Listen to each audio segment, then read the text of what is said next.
Right. Hello. Let me just share my screen so we can get the PowerPoint up. There you go. I'm hoping you can see that okay. Okay, so welcome to my super speedy talk on online reputation and engagement. So I'm Rebecca. Here we go. This would be a picture. Any minute. There you go. I'm Rebecca. So I'm owner of Strawberry Social. We're a group of industry specialists. Many of us have been doing this for, gosh, 16 plus years. We work with agencies, with brands and charities, keeping organisations safe and their audiences safe as well and engaged. So we offer moderation, community management, and we deal with crisis and emergency escalations as well. So what are we going to talk about today? So the contents, what is involved when it comes to brand online reputation and engagement. So obviously this will be quite a speedy coverage across this is a rather large subject. So as we all know, social media is 24/7. So I don't believe we've never before have organizations have been expected to be available so constantly, throughout the clock. And obviously this means that you have to have decent resources and you have to be ready for trouble. So there's quite a gap between organisations that have grabbed social by the, well, the saying, and those that are still living in denial about it. Some of them, some of this is probably down to budget, which is always a problem. But there's also some fairly big names that just aren't engaging. So I wonder if this is down to fear. So some may see engaging with their audiences as a dangerous thing. Maybe it's like swimming with piranhas or sharks. But everybody thinks, well, what if something goes wrong? So surely as an organization, we just want we want our audience to like us, support us, help us, and us help them. So why would we take a risk though, engaging with them on social, apart from, official statements or during campaigns? And obviously, I think we all know the answer to that. Working with your audience can be an enriching thing, and it shouldn't just be offline. So what if something does go wrong? So there's a lot of work to do around it. And the answer is not a sexy one or an easy one. You have to put the work in at the beginning. So it's all down to planning. Planning and managing your social presence are both main things that are vital to harnessing the audience as an advocate. So if trouble then appears, you've got people on your side. Let's go through the main areas and we'll start with persona. Here we go. There we go. Multiple screens here. It's all tech happy. So as a charity, you will likely have an established and probably historical brand. And I'm presuming you know what that is clearly, and you've got marketing around it, and you've got a brand purpose, an organizational mission. But how do you want people to perceive it? So usually the story behind a charity, especially more than brands, the story behind it is the main reason for it existing and its appeal. So it's the why is certainly a clearer thing, I think, for charities, why they exist. But have you taken the story and have you translated it into not only what your online persona looks like, but how it behaves, how you behave online? So you need your voice to support, to your voice and the support you offer to be consistent both on and offline. If your offline audience has a clear idea of who you already are, you need to bring that through to your online persona as well. So how does your audience expect you to engage online? Does that match with your intentions? So you may want to invite some followers, perhaps to a research session, ask them questions as to what they want to see and how they want you to approach them and share information. Going to the source is usually a really good idea. Ask them questions, use polls as well online, find out what they want to hear about, what they want most help with, how they want you to present that to them, what formats. They might want video, they might want some infographics, they might want, there's all sorts of things. So do a bit of research around it. Your persona includes all the people who work with and for you. So it also includes what you support, so stuff that you share from other organisations, from news sites, any arguments you put forward to government, your stance on things such as Me Too, BLM, LGBTQ. Ensure you're clear on all of this and have messaging agreed and in place upfront. Obviously, you can't keep everyone happy, and you shouldn't be put off by the fact that you will get people heckling on a daily basis. That seems to be what social often is for at times. Expect it, but make sure that you know the important things that you need to deal with. Set your guidelines and your tone early on, and be consistent about them. So the people. So let's start with who represents you and who represents your organisation. So it's a big subject. Again, this is a bit of a fly through. First of all, I look at employees and suppliers. Social media means that your employees and those suppliers can be found online, which is a great thing, but also can unfortunately mean that everything they've said or done could be out there to be found by, let's say, media or detractors. So this is where offline HR has to also have an online component. All the usual DBS and references can be carried out, but it doesn't often include checks on online activity. So you need to do some research. This brings up the thorny issue of privacy, I suppose. You could feel quite uncomfortable about doing this. Checking up on a possible employee's online activity, it can seem like an invasion of privacy. Obviously, if that's how your organisation feels, then perhaps you need then to have a full crisis plan in place to cover any issues that could surprise you later. And I think we've seen quite a lot over the past few years of public incidences of employees misbehaving or getting caught out when they've been doing work for a charity, and it's been awfully unfortunate. So, however, though, I would suggest that when it comes to privacy, whatever that person's put online, whatever's viewable without a password, whatever's public, well, that's open to being viewed. That's open to being checked. There's no reason why you can't do that. So this could be carried out by a member of your HR team or an outside resource.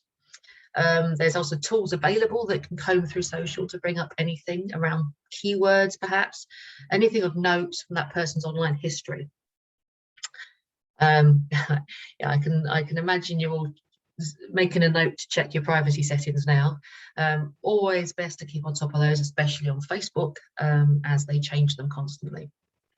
Anyway, if you aren't checking up and looking at what's online when it comes to the people who work with you, then you can be darn sure other people will be.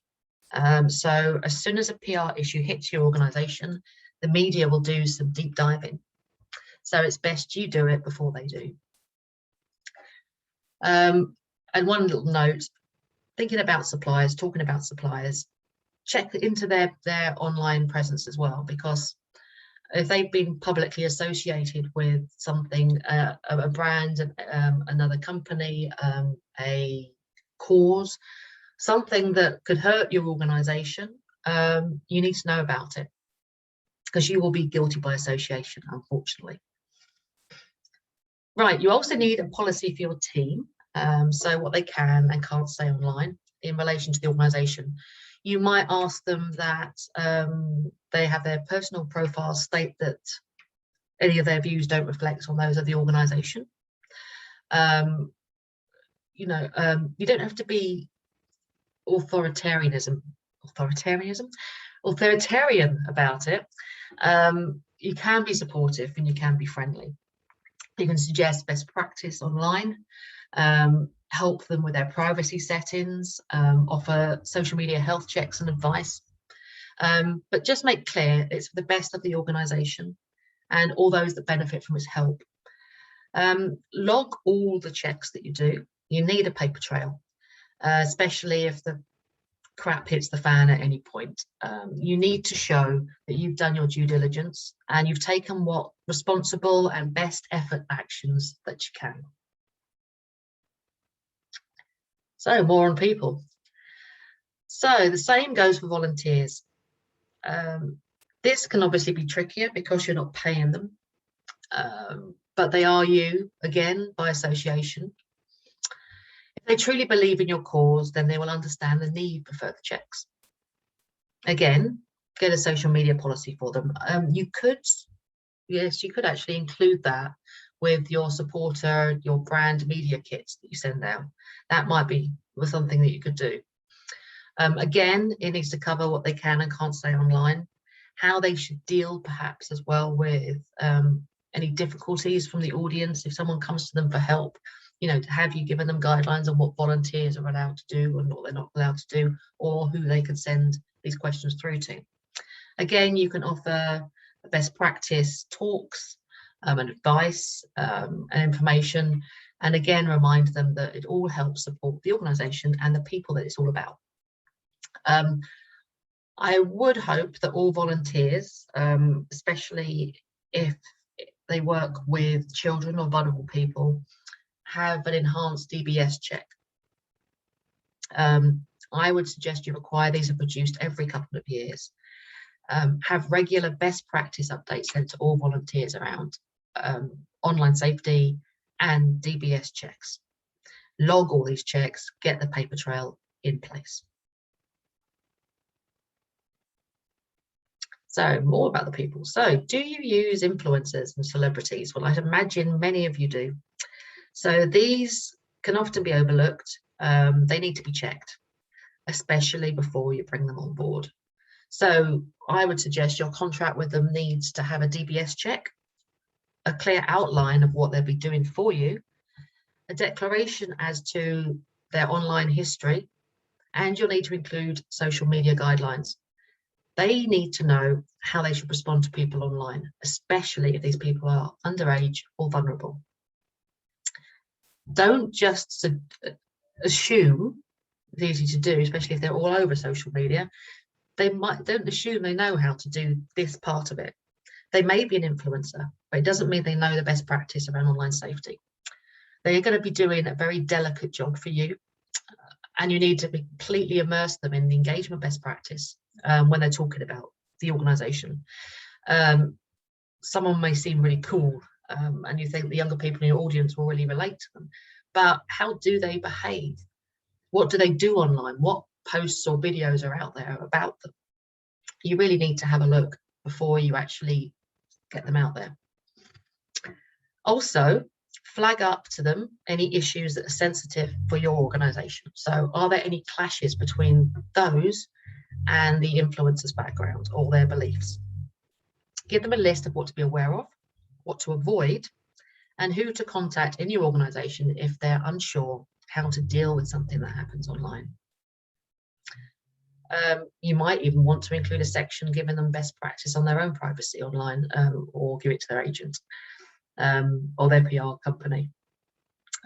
I think as much as you can be grateful for the support, you really must do your due diligence. You owe it, I think, to your supporters, the people you help, and it's a public responsibility. I think lead by example. Right, safety and responsibility.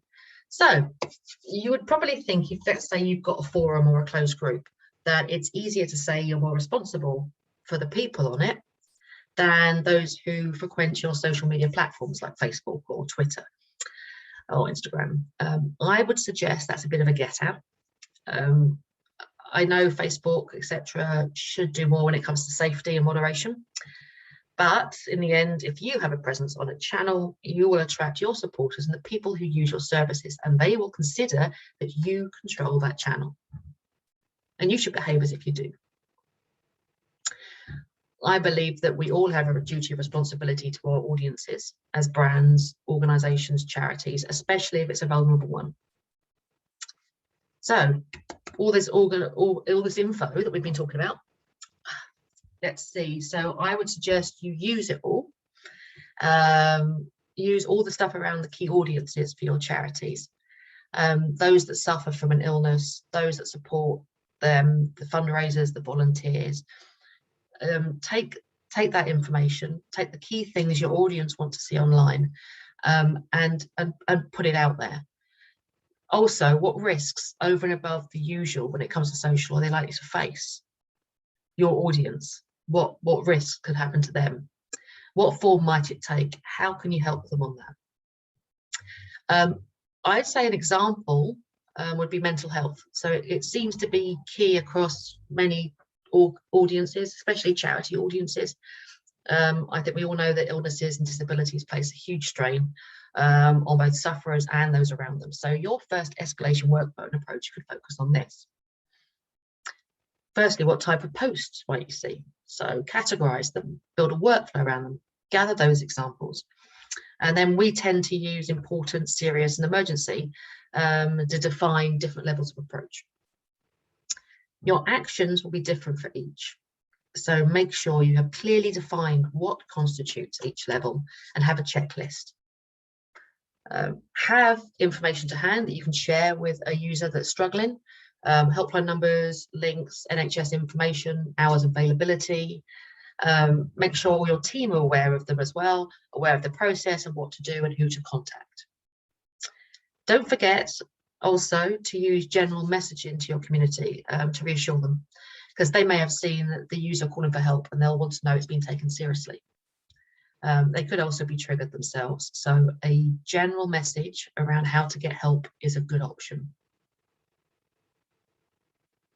Now, again, another big subject, politics and divisive subjects. Well, this is something that we could definitely, at some point, I'm hoping to do a session to go into detail on some of this and some what do's and don'ts. At present, though, just as an overview, I think everyone will say that everything is pretty much political in the end. I know everybody has an opinion, and that opinion is magnified, it's louder, it's often undiluted on social. So plan for things to go wrong. Be the pessimist. This is one time it's the best thing to be. Be the pessimist. It will really help you plan. Be the voice of doom. So we'd imagine you already have a PR line, and some legal backup for difficult situations. But there's also online ways to spot things coming and be prepared for them, which means you might actually be able to cut them short as well. So have a clear idea as to exactly what your organisation stands for, and then list the reactions that may result. Have a line and an approach for each, and have it signed off in advance. Ensure that stance is clear when it comes to the content you post, the engagement you carry out, and your moderation. And I would highly suggest you have straightforward and visible guidelines for how you expect your audience to behave on that channel. Look at the activist groups, the well-known people who are vocal and have an opposite view to you, or even ones that just like to cause trouble. You need to set up your moderation tool, if possible, to watch for these. Set up your keywords, your key lists, to keep an eye on these organisations, these particular users, and check for those each day, throughout the day, and head off, or at least prepare for trouble before it happens. I know it's not always possible, but keep an eye on those lists. I would suggest Hootsuite is a great one for monitoring keywords, and it's one of the cheapest ones out there. Obviously, there's other ones more expensive, and also there's really good ones like Sprout Social as well, which is big across charity organisations. But it just means that you might be able to pick up on something before it really kicks off. Also list your advocates, and I would work with them if I were you to provide backup, positive message, people who might be able to have your back when there's trouble. But do discuss this with them, the form that it could take before it might be called upon. So you could possibly make some case studies of public issues that have happened to other influencers, because this could really explain quite clearly what could happen. Also, again, look at the audience, look at what you're allowed to discuss. So if you set your rules very clearly and maintain them, be consistent, useful conversations can take place. So again, be consistent with how you engage and how you monitor conversation. So this really helps the audience know where they stand, know where you've set the limits, and they will certainly know when they choose to break your rules, which they will. Next, so from the beginning, again, that's another biggie. Escalation workflows. So there's not time to go into this, but a note here: always have clear workflows for all your risk elements and how they should be dealt with. Again, it's the boring upfront work, which takes time and trouble, but you'll be so pleased that you did it. If you have to do it in a room full of people, sometimes brainstorming, get your whiteboards out, get your flip charts, you get the group of you together. Sometimes that can make it quicker. So draft out examples as well. Go out there and have a look. What have other organizations done? What's happened to them? Review them, learn from them. So the good ones and also the not so good ones. Have the workflows maintained and updated regularly. Have a central person and a backup in charge of all those updates so that it's kept centrally, and then have a team of people who are stakeholders and involved in those processes. I would suggest you require regular reviews with all involved. So you could possibly set up monthly quizzes. Let's say, I think Moodle, you can use Moodle for these things to ensure people understand what's going on. But you can also just have regular meetings just to go through the top line so that people know what they need to do and it's familiar to them should something happen. Log all your outcomes and learn from them. Update, update, update. So the sticky one, budget. Well, it's a difficult one, but I would say that I think more budget needs to go towards online safety. I think a lot of budget, and this comes from brands as well, will put a lot of money into fabulous campaigns, but what they won't do is, you know, the moderation or the safety is kind of a sideline. It's an add-on at the end, and by then they've hardly got any budget left. That's not ideal, because then you're not really set up to succeed.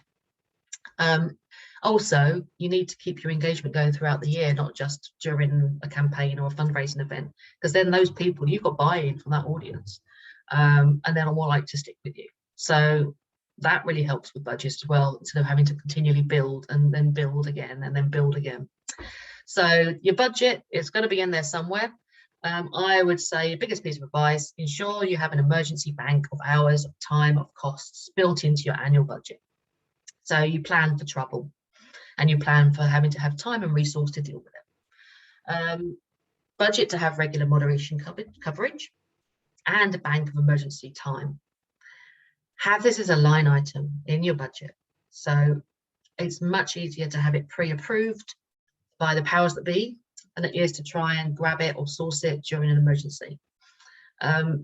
Look at your campaigns across the year, how many you've got, learn from those that have passed. What did you need? What did that cost? Build in that in each year, multiply it by how many campaigns you think you're going to have for that year, how many challenge groups you might have. If there's big events coming up, has the charity got a big birthday next year, or is there a rule impending by government that is likely to come out? So get all that in there and get in front of what could go wrong. Have a contingency budget in place. Good luck. Right, so the points to leave you with. I think that was super speedy. I hope I wasn't too fast. Research. So research and assess your approach online. How do you want to be perceived? What help does your audience need? Who are your people? Research into what might be in their social past. Make a list, several lists. Make a list of everything you could see going wrong. So brainstorm it. Let's say, like I said, think of everything from the small everyday niggles that pop up to worst case scenarios. Then build workflows. Workflows are brilliant things. Make them clear, clean, and easy to understand. Build them around each level of risk. Put in processes on what to do. Include your main stakeholders, plus who to contact and when, plus what messaging you might require. Be clear with the people who are involved with your charity. Employees, volunteers, fundraisers, celebs, influencers, suppliers. have a clear legal setup plus training and guidelines about what can and can't be done. And then be human or human. So this helps all round in many, many situations. Be human with your audience and the people who are involved with the charity. Explain to them why it's so important that you need them to undergo training, privacy checks, etc. Anyone who truly wants to support you will understand that. So I hope that's been helpful. There's my contact details, so on the other screen. If you'd like to drop me a line at any point or would like any feedback, please give me feedback, please do grab me. And thank you. Stop sharing and stop recording.